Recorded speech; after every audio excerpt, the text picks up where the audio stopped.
Une légende. Voilà ce que c'était que ce Land Rover Defender quand il s'est arrêté en 2016 et pour cause. Alors d'abord c'était le Graal des amateurs de franchissement pur et dur en 4x4 et puis en plus c'était quelque chose qui était dérivé d'un engin qui était né en 1948, c'est-à-dire un truc complètement hors d'âge et complètement bourré de défauts d'époque. Autant dire qu'on attendait avec une certaine fébrilité l'arrivée de la nouvelle génération et on n'a pas été déçus parce que le nouveau, il a une vraie gueule de concept car. On est presque habitué chez Land Rover maintenant parce que l'Evoque nous avait déjà fait ce coup-là.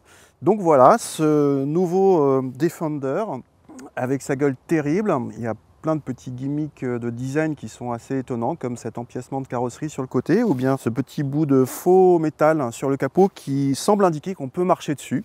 Du coup, voilà, on y est. Alors on ne peut pas dire qu'on reconnaisse au premier coup d'œil la parenté avec la première génération, hein. Ce serait un peu comparé en termes de design une armoire normande et un iPhone, mais les formes très cubiques sont là, on les retrouve, et pour cause, les formes cubiques, ça sert beaucoup quand on fait du franchissement à voir précisément où se trouvent les limites du véhicule.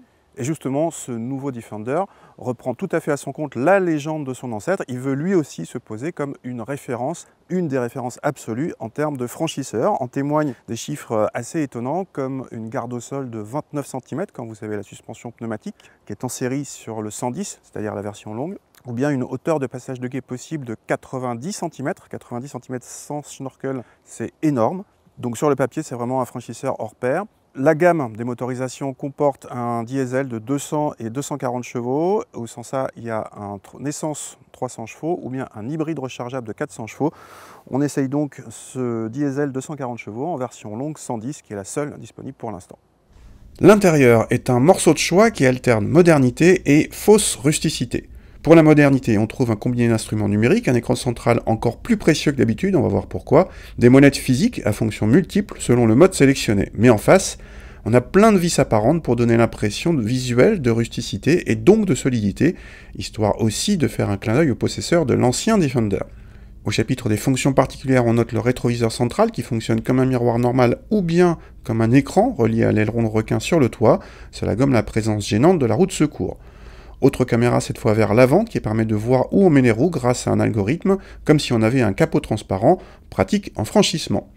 On retrouve également les différents modes du Terrain Response, dont un configurable en option qui gère à la fois les blocages de différentiel, la hauteur de suspension ou encore la gamme courte. La qualité de présentation est flatteuse malgré les vis apparentes, une contradiction étonnante. À l'arrière, il faut vraiment monter, comme à l'avant, et ce sera vraiment haut pour les enfants, mais il y a beaucoup de place pour les passagers qui ont droit en plus à plein de prises, des prises qu'on retrouve encore dans le coffre, dont une prise de 130 volts. Ce coffre s'ouvre latéralement, comme sur l'ancien Defender. Il est possible d'avoir une configuration 7 places en option pour 1336 €, que nous n'avions pas sur notre modèle d'essai. Dans notre configuration, le volume de chargement atteint 533 litres. Avantage, il y a une vraie roue de secours qui n'empiète pas sur le coffre, puisqu'elle est dehors. Au volant de cette nouvelle génération de Defender, si vous venez de l'ancien, on a carrément changé de millénaire. Déjà, la position de conduite. J'ai un volant qui est en face de moi, un pédalier qui est en face de moi, et j'ai pas l'impression que la porte est beaucoup trop près. Donc, on est dans une vraie voiture moderne, enfin. Au niveau de la structure de la voiture, donc les puristes vont hurler, vont renier ce nouveau Defender, mais c'est une caisse autoporteuse maintenant, c'est plus un châssis séparé. Et sur la route, ça change tout. En fait, c'est la structure commune à tous les SUV modernes, même si ce Defender ne se veut pas du tout un SUV, mais un franchisseur. Il a un comportement qui est tout à fait sain. C'est possible de tenir les 130 km/h sur autoroute sans se faire des frayeurs. Il y a un freinage qui est pas très puissant, on a des distances de freinage qui sont assez longues, mais qui ne perturbent pas l'équilibre de la voiture. On peut freiner fort sans avoir à corriger au volant, et donc la voiture tient la route normalement. Alors, c'est pas une ballerine, hein, c'est un engin qui est lourd, qui est très haut. Alors, est-ce que c'est un clin d'œil volontaire de Land Rover pour essayer de garder les puristes? Il y a une direction qui est très démultipliée, avec peu de rappels, donc ça rappelle un petit peu l'ancien. Mais bon, il n'y a guère que ça qui peut perturber les habitués d'autres SUV. Nous, on a la version diesel 240 chevaux qui suffit largement. On est en moins de 10 secondes pour le 0 à 100. Quasiment tous les Defender précédents étaient on va le dire, poussifs, hein, carrément. Sauf peut-être le V8 de la version anniversaire, mais bon, c'est un cas particulier.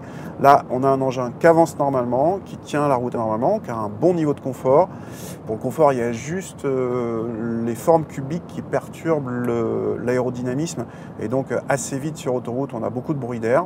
Et sans ça, on est dans un engin moderne, on a changé de millénaire. Et ce, sans renoncer à de très belles aptitudes de franchisseur, le tout avec beaucoup de facilité, même si les puristes trouveront que l'électronique aide trop et que la caisse autoporteuse pose question sur la longévité en cas de franchissement régulier. Côté consommation, on a beau avoir changé de millénaire, l'appétit reste élevé avec plus de 9 litres selon nos mesures, mais dans la catégorie des grands SUV diesel voisins en puissance, ce Defender est finalement à peine au-dessus de la moyenne. Cela n'empêche pas un gros malus écologique de plus de 11 000 €, même avec le petit diesel de 200 chevaux. Un gros malus à rajouter aux 56 000 € minimum pour un Defender 110 à empattement long, comme le nôtre. Notre modèle d'essai avec le diesel 240 chevaux et définition First Edition très bien équipé monte à 75 000 € hors option et hors malus. Autrement dit, le Defender est devenu très cher, un vrai SUV de luxe quoi, mais avec un sacré design et des capacités 4x4 en plus.